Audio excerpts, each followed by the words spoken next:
미국 어느 신학교에서 있었던 일입니다. 한국 목사님이 설교학 시간에 설교를 하게 되었습니다. 이 설교학 과목이라고 하는 것은 학생들에게 설교를 가르칠 뿐만이 아니라 직접 나와서 설교를 해보게 하는 그러한 시간입니다. 저도 신학교 다닐 때 설교학 시간에 앞에 나가서 설교를 해본 적이 있습니다. 그런데 한국 목사님이 영어가 서툴렀습니다. 자신 있게 설교를 할 수가 없으니까 그림책 하나를 가지고 나와서 그것을 설명을 했습니다. 그 그림책은 교회 학교에서 많이 사용하고 또 어린이 전도할 때 많이 사용하는 책입니다. 색깔로 된 책인데 처음에 흰색을 보여주면서 말했습니다. 이 흰색은 순결한 것입니다. 우리 모두가 하나님과 좋은 관계에 있었고 우리가 하나님과 평화의 관계에 있었습니다. 그러면서 다음에 검은색을 보여주었습니다. 검은색은 죄를 말합니다. 우리가 이렇게 죄를 지었습니다. 그리고 빨간색을 보이면서 예수님의 십자가의 보혈로 우리들의 죄가 다 씻음받았습니다. 마지막에 황금색 색깔을 보여주면서 믿는 자는 누구든지 황금길을 갑니다. 그렇게 이제 설교를 다 마쳤습니다. 그러자 들은 학생들이 다 박수를 치는데 박수를 치지 않는 사람들이 있었습니다. 박수를 치는 사람들을 굳은 얼굴로 쏘아봅니다. 흑인들이었습니다. 흑인들이 설교한 목사님에게 손을 들면서 잠깐 나가지 말고 서 있어라. 그러면서 질문을 했습니다. 이런 질문입니다. 왜 검은색이 죄를 뜻하느냐? 왜 검은색이 죄를 뜻하는 검은색으로만 그렇게 하느냐는 겁니다. 거기에 있던 한국 학생들이 이렇게 답을 합니다. 검은색이 죄를 뜻하지 흰색이 죄를 뜻하느냐? 흑인 학생들이 말합니다. 흰색이 죄를 뜻할 수도 있다. 설교를 잘못했으니까 사과하라. 그래서 설교한 한국 목사님이 결국은 사과를 했습니다. 한국 사람들이 생각하는 색깔, 흑인들이 생각하는 색깔이 서로 다르다는 겁니다. 한국 문화와 아프리카 문화가 다릅니다. 거기에서 의견이 충돌하고 의견이 서로 대립합니다.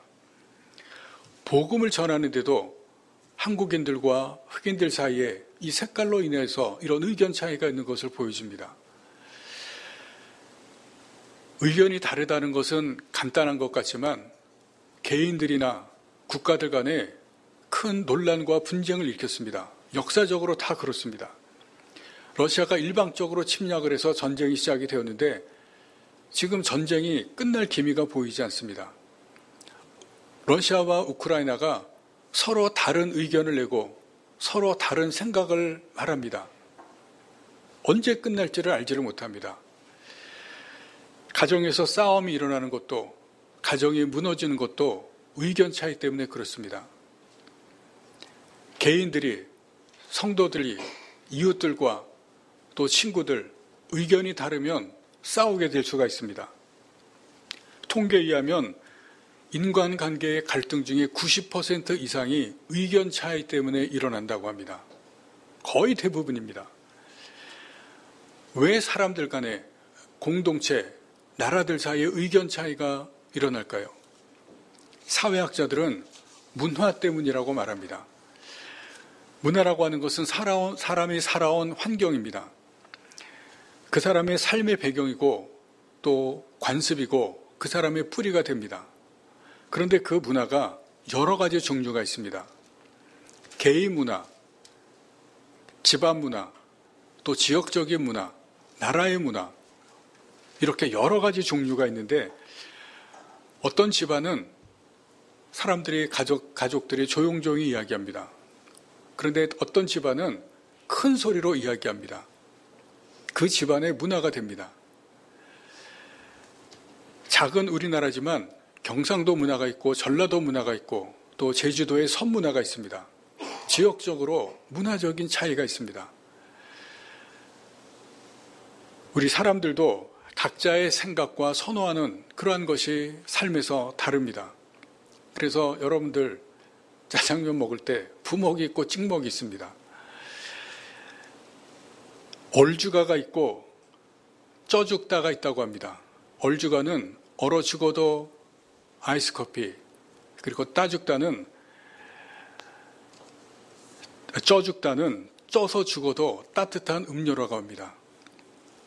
이런 차이가 각자에게 있습니다. 작년에 민트 초코 논쟁이 일어났습니다.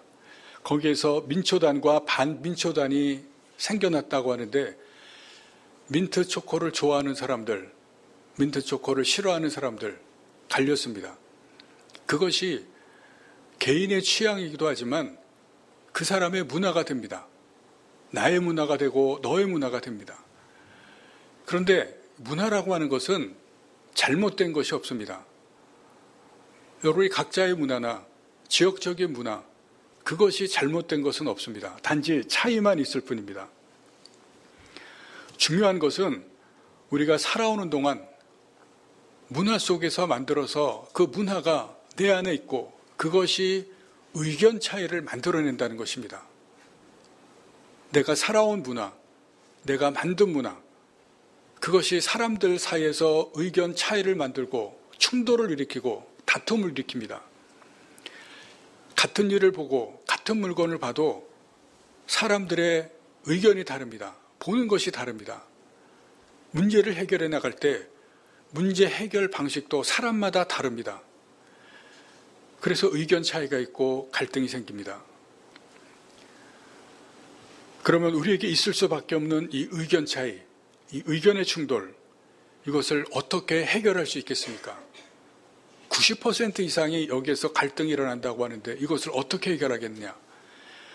오늘 본문의 이 말씀은 바로 이 문제를 다루면서 우리에게 귀한 가르침과 교훈을 주고 있습니다. 오늘 본문의 사도행전 15장 전체는, 15장은 기독교 최초로 열린 공적 회의입니다.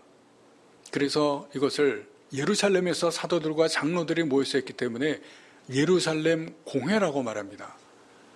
성경에 있지만 기독교 역사에서 아주 중요한 그러한 회의가 있게 됩니다. 이 예루살렘 공회를 따라서 지금도 모든 교회들은 공적인 회의를 합니다. 그것을 총회라고 이야기합니다. 거기에서 교단의 중요한 일들, 교회의 중요한 일들을 결정해 나갑니다. 오늘 본문에 나오는 여기에서 다룬 주된 문제는 이방인의 구원 문제입니다. 이방인이 어떻게 구원되느냐? 유대교를 믿었지만, 그리고 유대교인이지만 예수 그리스도를 믿은 사람들이 있습니다. 이 사람들이 주장하는 것은 구원을 받으려면 예수님을 믿어야 되지만 거기에 더해서 율법도 지키고 할례도 행해야 된다는 것입니다. 그렇지 못하면 구원을 못 받는다고 합니다. 반면에 바울과 바나바는 예수님을 믿기만 하면 구원을 받기 때문에 율법과 할례는 필요 없다, 더 이상 소용없다고 이야기합니다. 이 두 가지 의견이 팽팽하게 대립하고 충돌하는 것이 오늘 본문입니다. 안디옥에서 시작했습니다. 1절에 보시면 어떤 사람들이 유대로부터 내려왔다는데 안디옥에 내려와서 유대인 그리스도인들이 율법과 할례를 지켜야 된다고 그렇게 이야기합니다. 바울이 거기에 반대하고 바나바가 반대하는데 해결이 되지 않습니다. 말씀드린 대로 의견의 차이가, 대립이 일어나고 충돌이 일어나는데 해결이 안 됩니다. 그래서 이 문제를 가지고 예루살렘으로 가서 사도와 장로들 앞에 내어놓았습니다. 그것이 예루살렘 공회입니다. 여러분, 이것이 어떻게 해결되는지 우리가 함께 보도록 하겠습니다. 예루살렘 공회는 이 문제를 어떻게 해결하는가? 첫 번째는 대화하고 토론했습니다. 6절과 7절 말씀을 보시겠습니다. 사도와 장로들이 이 일을 의논하러 모여 많은 변론이 있은 후에, 사도와 장로들이 모여서 의논했다고 합니다. 서로 변론합니다. 각자 의견이 다른데 그 의견 다른 것을 내놓고 대화하고 그리고 변론하고 의논합니다. 첨예하게 대립하는 이 두 가지, 그것이지만 대화하고 토론하는 것을 보여줍니다. 우리 한국 문화에는 서로 의견이 다른 그러한 사람들이 있을 때 한 가지 단점이 있습니다. 솔직하지 못하게 이야기합니다. 그 문제 앞에서 솔직하지 못합니다. 저 사람을 보면 우리 가정에서 자녀나 남편이나 아내를 보면 뭔가 섭섭한 게 있고 뭔가 마음에 안 드는 것이 있습니다. 전과 다릅니다. 그런데 다 터놓고 얘기를 하지 않습니다. 그러면서 혼자 섭섭해하고 혼자 마음에 들지 않는 그러한 생각을 계속 가지고 있습니다. 그러다가 공동체 안에서는 사람들이 모인 곳에서는 직접 당사자한테 얘기하지 않고 다른 사람한테 얘기합니다. 내가 이러이러했다. 내가 섭섭하고 이런 것이 마음에 들지 않는 저 사람 때문에 그렇다. 다른 사람에 얘기합니다. 우리가 흔히 말하는 뒷담화입니다. 그것이 마음에 상처를 주고 그리고 관계가 틀어지게 되는 그러한 일들을 만들어내는 경우가 너무나 많습니다. 그런데 오늘 본문에 보시면은 안디옥 교회에서 서로 다른 의견 때문에 충돌하는 그러한 모습이 나타났는데 여러분 이 말씀을 보시면 그것 때문에 사도들이 서로 나뉘어서 팔을 만들지를 않습니다. 서로 비난하지를 않습니다. 뒤에서 말하고 뒤에서 비난하고 그런 일이 없습니다. 본문을 보시면 격하게 토론합니다. 격하게 의논합니다. 그것이 해결되지 않자 어머니 교회인 예루살렘 교회로 그 문제를 가지고 옵니다. 그리고 예루살렘 교회에서도 이것을 의논하고 토론합니다. 그리고 결국에는 해결을 해냅니다. 문제를 해결시킵니다. 부모나 부모 자녀 사이에, 부부 사이에, 또 사람들 사이에 서로 다른 의견을 가지고 있는 경우가 있습니다. 성도들 사이에서도 다른 생각을 가지고 있는 경우가 있습니다. 여러분 그럴 때는 서로 만나서 대화해야 됩니다. 만나서 풀어야 됩니다. 토론을 할지언정 같이 만나서 그 의견을 나누어야 됩니다. 직접 그렇게 할 때 문제를 해결할 수 있고 풀 수가 있습니다. 많은 경우에 그렇습니다. 두 번째는 한 가지 문제에 집중해야 됩니다. 대화 토론할 때 아주 중요한 두 가지가 있습니다. 첫 번째 하나는 문제가 일어난 그 문제, 문제가 생긴 그 주제, 거기에 집중해서 이야기를 해야 됩니다. 6절에 보시면은 이런 말씀이 있습니다. 6절 말씀을 보시겠습니다. 사도와 장로들이 이 일을 의논하러 모여 이 일을 의논했다 그랬습니다. 그 문제입니다. 이방인의 구원에 가는 그 문제, 거기에만 집중하고 그 문제만 의논하고 토론합니다. 다른 의견이 있지만 서로 반대되는 의견이 있지만 그 문제만 집중합니다. 그런데 우리나라의 많은 사람들이 어떤 문제가 생기면 그 문제를 가지고 대화를 하려고 하다가 문제가 확장됩니다. 1년 전, 2년 전 옛날 문제까지 끄집어내서 서로 이야기를 하다가 논쟁이 커지고 크게 싸웁니다. 어떤 아들이 게임에 빠졌습니다. 엄마가 그 게임에 빠진 아들에게 4시간만 하루에 게임을 하라고 그렇게 이야기해서 같이 정했습니다. 그런데도 아들이 시간을 넘어서 계속해서 게임을 합니다. 엄마가 참다가 들어가서 아들에게 이야기합니다. 4시간만 하기로 했는데 왜 지키지 않느냐? 아들이 짜증을 냅니다. 좀 냅둬. 왜 일일이 간섭해? 그러자 엄마가 돌변합니다. 너 엄마한테 무슨 말버릇이냐? 엄마한테 그런 태도가 무슨 태도냐? 여러분 이 장면을 잘 보시면 문제는 게임 시간을 지키지 않는 겁니다. 게임 시간을 지켜야 되는 것인데 갑자기 문제가 아들의 말과 아들의 태도로 바뀌었습니다. 원래 문제는 사라지고 아들 태도와 말 때문에 지금 다른 문제가 되어져 가는 것을 우리가 볼 수가 있습니다. 이런 경우가 우리가 많이 있습니다. 서로 대화하자고 하다가 서로 문제를 풀자고 하다가 그것이 문제가 확산되고 옛날 문제가 꺼집어내어지고 그래서 더 싸우게 됩니다. 대화하고 토론할 때는 그 문제에 집중해야 됩니다. 그 문제에서 벗어나지 않도록 노력해야 됩니다. 그래야 문제를 풀어나갈 수가 있습니다.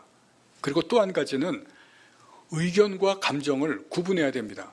조금 말씀드린 거에서 엄마가 아들에게 의견을 냈습니다. 그런데 아들이 그것을 무시해버립니다. 그리고 짜증을 내고 화를 내니까 엄마도 같이 화를 냅니다. 서로 의견을 나눠야 되는데 의견이 아니라 감정으로 나아간 겁니다.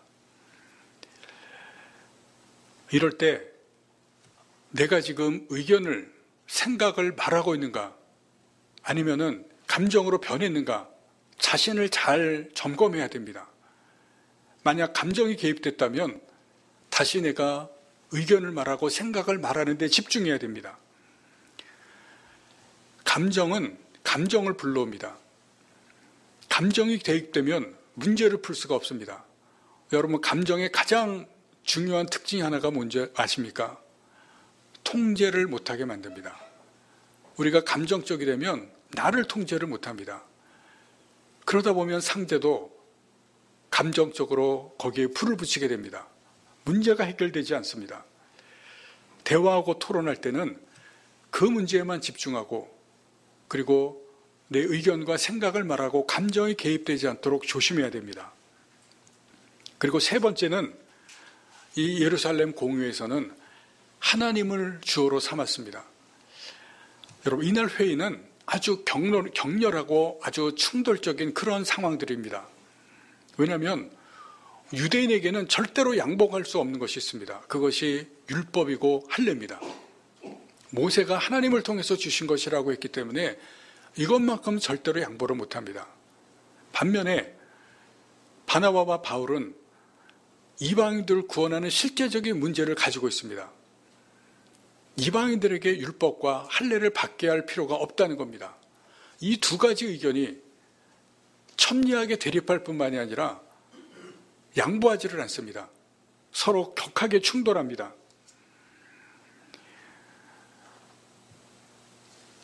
그런데 예루살렘 공유에서 이 거대한 의견 차이, 이 거대한 충돌이 해결이 됩니다. 어떻게 해결돼야 되는지 좋은 모범을 보여주는데 우리가 앞에서는 우리가 조심해야 될 것을 말씀을 드렸습니다. 그런데 가장 중요한 것이 있습니다. 그것은 하나님을 주어로 삼는 겁니다. 내 생각의 주어로 삼고 내 언어의 주어로 삼는 것입니다. 오늘 말씀을 풀어가는 이 문제를 풀어가는 핵심입니다. 먼저 4절을 보시면 예루살렘에 도착한 바울과 바나바가 어떻게 말합니까? 4절을 보시겠습니다. 예루살렘에 이르러 교회와 사도와 장로들에게 영접을 받고 하나님이 자기들과 함께 계셔 행하신 모든 일을 말하며 하나님이 주어입니다. 하나님이 지금까지 우리와 함께 모든 일을 행하셨다는 겁니다. 그래서 하나님이 이런 일을 하셨다는 주어가 하나님인 것을 볼 수가 있습니다.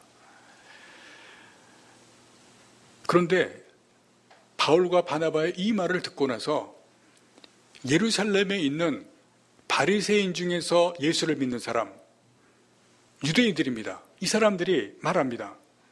5절 말씀을 보시겠습니다. 바리새파 중에 어떤 믿는 사람들이 일어나 말하되 이방인에게 할례를 하고 모세의 율법을 지키라 명하는 것이 마땅하다. 이방인들도 할례를 받고 율법을 지켜야 된다는 겁니다. 여기 마땅하다는 것은 우리 한국말로 번역이 되어 있지만 반드시 해야 된다는 겁니다. 이거 하지 않으면 안 된다는 것입니다. 유대인의 관습을 주장하고 바나바와 바울이 예루살렘에 도착했을 때도 또다시 두 의견이 충돌하고 있습니다. 그런데 이때 베드로가 일어나서 말을 합니다. 놀랍게도 베드로의 말이 끝나자 바리새파 그리스도인들이나 바울과 바나바나 모두가 다 잠잠합니다. 모였던 사도들, 장로들 다 잠잠합니다. 놀라운 일이 벌어집니다. 12절 말씀을 보시겠습니다. 온 무리가 가만히 있어. 베드로의 말이 끝난 후에 온 무리가 잠잠했다는 겁니다. 어떻게 첨예하게 대립하던 사람들이 이렇게 고요하고 잠잠해질 수가 있겠습니까? 절대로 양보 못하는 그 두 주장, 그것을 하던 사람들이 이렇게 고요해질 수 있겠습니까? 베드로의 말을 우리가 함께 살펴보겠습니다. 베드로의 말에는 주어가 하나님입니다. 7절 말씀에서 자기를 이방인들에게 복음을 전하기 위해 자기를 택하셨다고 했는데 하나님이라고 주어를 말합니다. 하나님이 나를 택했다. 더 중요한 말이 있습니다.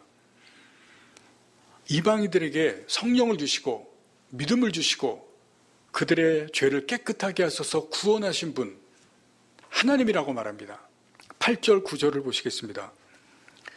또 마음을 하시는 하나님이 우리에게와 같이 그들에게도 성령을 주어 증언하시고 믿음으로 그들의 마음을 깨끗이 하사 그들이나 우리나 차별하지 아니하셨느니라. 하나님이 주어입니다. 하나님이 이렇게 했다는 것을 베드로가 이야기합니다. 하나님이 주체가 되어서 이방인들을 구원하셨다. 그러나 구원은 은혜로 받는 것이다. 그래서 믿음으로 받는 것이라고 결론을 내립니다. 그 말을 듣고 모든 사람들이 다 조용해졌습니다. 하나님이 하셨다는 것 때문에 그렇습니다. 이 공의에서 경론이 일어난 후에 마지막으로 야고보가 나서는데 야고보는 이 회의의 의장입니다. 주재하는 사람입니다. 마지막으로 야고보가 모든 것을 정리하면서 말합니다. 이방인들에게 율법을 지키는 멍에를 메워서 괴롭게 하지 말라는 겁니다. 이방인들은 율법과 할례 지키지 않아도 된다고 말합니다. 그러면서 마지막 결론이 4가지가 나옵니다. 4가지를 결론을 내리면서 이것이 끝냅니다. 그 4가지 결론은 무엇이냐면 이방인들에게 이것을 요구한다. 첫 번째는 우상의 제물을 먹지 말라. 두 번째는 목매인 것을 먹지 말아라. 세 번째는 피를 먹지 마라. 네 번째는 음행하지 말라. 이것만 지키면 된다. 율법과 할례 지키지 않아도 된다는 겁니다. 그런데 야고보의 이 결론에 공회에 있는 모든 사람들이 다 동의하고 찬송합니다. 이 결론을 다 받아들입니다. 그렇게 격렬하게 싸웠던 그 회의가 야고보의 결론으로 모두가 찬성하고 모두가 여기에 합의라는 가운데 이 공회가 끝나는 것을 볼 수가 있습니다. 그렇게 격렬하게 다른 편을 반대하고 그렇게 격렬하게 자기 주장을 꺾지 않았던 사람들, 여러분 이 사람들이 어떻게 야고보의 말에 토를 단지 않고 다 찬성을 했겠습니까? 야고보가 말하는 것을 주목해서 보시기 바랍니다. 야고보가 말할 때 하나님이 주어입니다. 14절 말씀입니다. 하나님이 처음으로 이방인 중에서 자기 이름을 위할 백성을 취하시려고 하나님이 이방인들을 구원하시려고 작정하시고 예정하셨다는 겁니다. 하나님이 그렇게 작정하셨는데 그 예정에 따라서 지금 하나님이 이방인들을 구원하고 계신다는 겁니다. 하나님이 이 일을 해나간다는 겁니다. 그러면서 야고보가 아주 중요한 말을 합니다. 모인 사람들에게 말씀을 제시합니다. 16절, 19절 말씀인데 여기에 이 말씀은 아모스 9장 11절, 12절 말씀을 야고보가 사람들에게 제시하는 겁니다. 여러분 이 상황을 잘 보시기 바랍니다. 야고보는 서로 다른 의견과 서로 다른 주장을 하나님의 말씀의 기준으로 판단하고 결정한 겁니다. 결론을 내리는데 말씀이 기준입니다. 19절에 보시면 야고보가 내 의견에는 이렇게 내 의견을 말합니다. 그런데 이렇게 말하지만 야고보의 개인의 생각과 주장과 판단이 아니라 하나님의 말씀을 기준으로 해서 야고보가 말하는 것입니다. 하나님의 말씀을 중심에 두고 이 말을 하는 것입니다. 하나님의 말씀이 격렬한 토론, 이 의견의 충돌, 이것을 다 잠재웠습니다. 결론을 내렸습니다. 문제를 해결한 겁니다. 우리가 교회에서나 집에서나 아니면은 내가 만나는 사람들 사이에서 의견이 충돌할 때가 있습니다. 의견이 아주 심하게 다를 때가 있습니다. 그럴 때 각자 의견을 포기하지 않습니다. 끝까지 자기 주장을 합니다. 그런데 여기서 오늘 말씀을 보시면서 그럴 때 어떻게 해야 되느냐? 내 말에 집중하는 것에서 한 걸음 뒤로 물러서야 됩니다. 내가 주어가 되는 이 상황에서 하나님이 주어가 되게 하셔야 됩니다. 이 문제에 하나님이 어떻게 생각하실까? 하나님이라면 어떻게 하실까? 그것을 생각하는 겁니다. 지금까지는 내가 주어가 되어서 내 의견 말하고 내 주장을 말하니까 상대방과 충돌하고 뒤에는 다툼까지 나아갈 수가 있는데 하나님이라면 어떻게 생각하실까? 하나님이 주어라면 이것이 하나님의 주어를 어떻게 말할 수 있을까? 그것을 생각하는 겁니다. 그리고 또 하나는 그 문제에 대해서 성경은 어떻게 말씀하고 있는가를 찾아야 됩니다.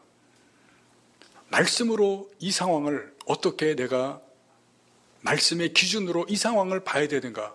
그것을 우리가 찾아야 됩니다. 오늘 말씀에 베드로와 야고보가 좋은 모범을 우리들에게 보여주셨는데 이것을 배우시기를 바랍니다. 하나님을 주어로 삼는다는 것은 하나님이 결정하게 하시는 것입니다. 하나님이 주어로 삼는 것은 하나님의 통제 아래 내가 들어간다는 것입니다. 하나님의 주권 아래 내가 들어간다는 것을 말합니다. 말씀을 기준으로 삼는다는 것은 말씀의 인도를 받겠다는 것이고 말씀의 빛을 따르겠다는 것입니다. 큰 의견 차이가 있을 때, 서로 대립할 때 하나님을 주어로 삼으시기를 바랍니다. 의견 차이가 심할 때 말씀을 기준으로 삼으시기를 바랍니다. 여러분, 그러면 그곳에 하나님께서 은혜를 주셔서 갈등을 해결해 주시고 우리들을 가장 좋은 길로 인도해 주실 것입니다. 기도하시겠습니다.